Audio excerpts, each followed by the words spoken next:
नमस्कार, इस वीडियो में हम जानेंगे यूपीपीसीएस 2024 फॉर्म को ऑनलाइन कैसे भरना है, step by step online form से लेके प्रिंट तक उसमें पूरा प्रोसीजर आपको बताया जाएगा। चलिए स्टार्ट करते हैं।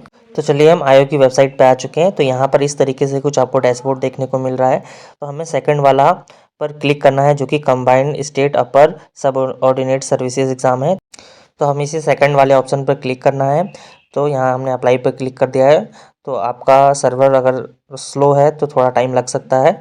तो यहाँ देखिए खुल गया है। अब हमें यहाँ पर नीचे स्क्रॉल करना है। तो हमें अपना ऑथेंटिकेट करना है ओटीआर के साथ। तो हमने यहाँ क्लिक कर दिया है।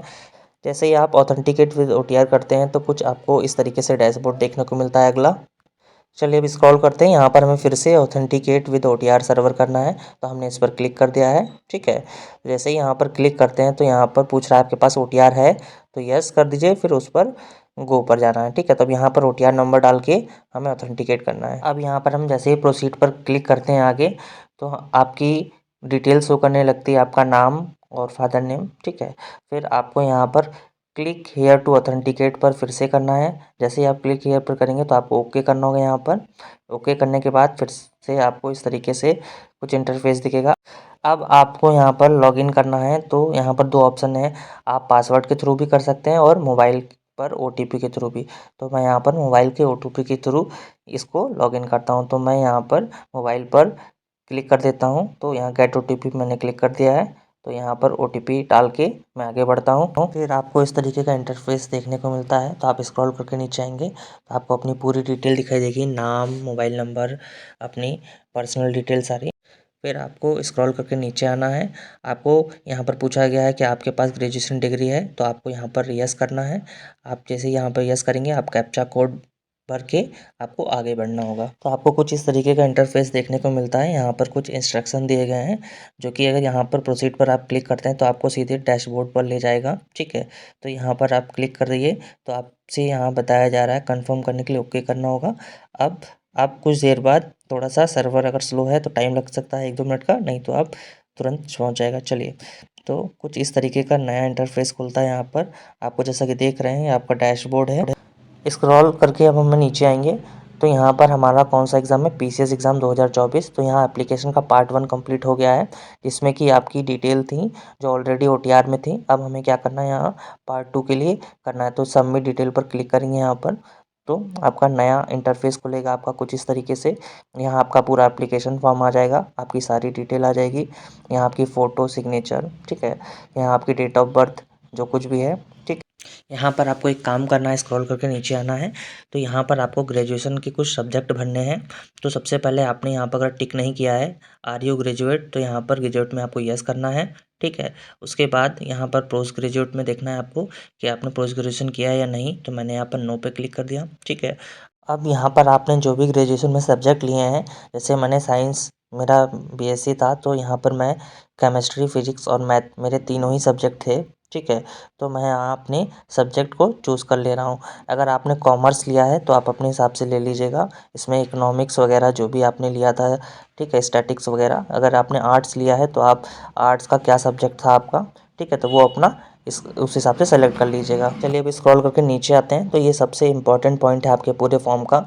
तो यहाँ पर other essential qualification for specific post, तो यहाँ पर आप देख पा रहे हैं। तो पहला जो है आपका स्टैटिकल ऑफिसर के लिए है। तो यहाँ पर आपको पोस्ट ग्रेजुएशन मांगा है आपका मैथमेटिक्स में, ठीक है, स्टैटिक्स में और agriculture statistics from an university से। ठीक है, तो अगर आपने ग्रेजुएशन किया है मैथमेटिक्स में या एग्रीकल्चर स्टैटिक्स में तो आप यहाँ पर यस करिए, वरना नो। मैंने यहाँ पर नो कर दिया। चलिए अब आगे देखते हैं।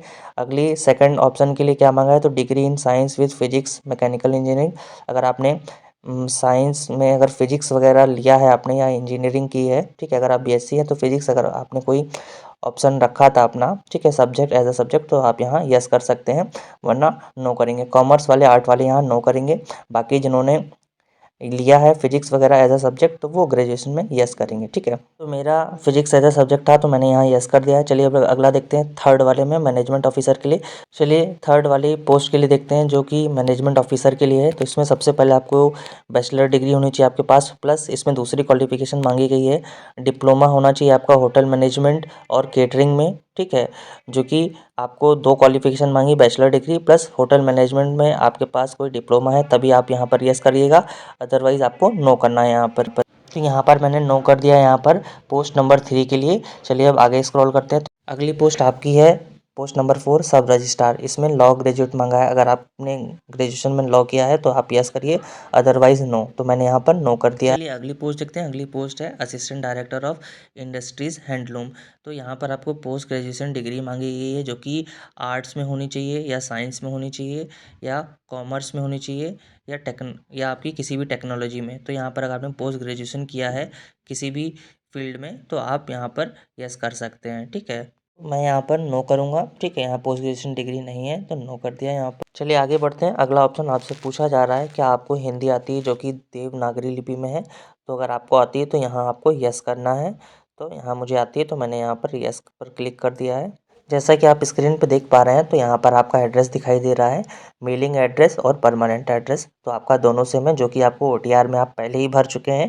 यहाँ आप कोई चेंज नहीं कर सकते हैं एड्रेस में, ठीक है। तो इसी तरह आपको स्क्रॉल करके नीचे आना है। अब आपको एक डिक्लेरेशन दिख रहा होगा यहाँ पर, तो आपको यहाँ पर आई डिक्लेयर पर यस करना है। तो जैसे ही आप यस करते हैं, एक्सेप्ट करते हैं डिक्लेरेशन, फिर आपको यहाँ पर कैप्चा कोड डाल के प्रीव्यू फॉर्म करना है। सर्वर अगर थोड़ा स्लो होगा तो काफ़ी टाइम लग जाएगा, ठीक। जैसे कि आप स्क्रीन देख रहे हैं, आपको नया इंटरफेस देखने को मिलेगा। तो यहाँ पर आपसे बोला जा रहा है कि आप अपना एप्लीकेशन है उसको प्रीव्यू कर सकते हैं।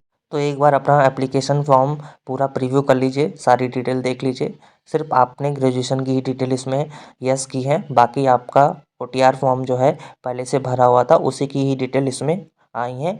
बाकी आप इसमें कोई चीज़ नहीं किया आपने, केवल ग्रेजुएशन की ही डिटेल्स उसमें आपने फिल की है। एप्लीकेशन पूरा देखने के बाद अब हमें यहाँ से बोला जा रहा है सबमिट एप्लीकेशन फॉर्म। तो मैंने यहाँ क्लिक कर दिया है। तो आपका कुछ नया इंटरफेस आपको देखने को मिलेगा इस तरीके का। अब यहाँ पर आपसे पूछा जा रहा है कि आप पेमेंट के लिए आगे प्रोसीड करना चाहते हैं, तो आपको यहाँ यस करना होगा। तो मैंने यहाँ पर यस पे क्लिक कर दिया है। आपको यहाँ पर एक नया इंटरफेस देखने को मिल रहा है, जो कि पेमेंट गेटवे है।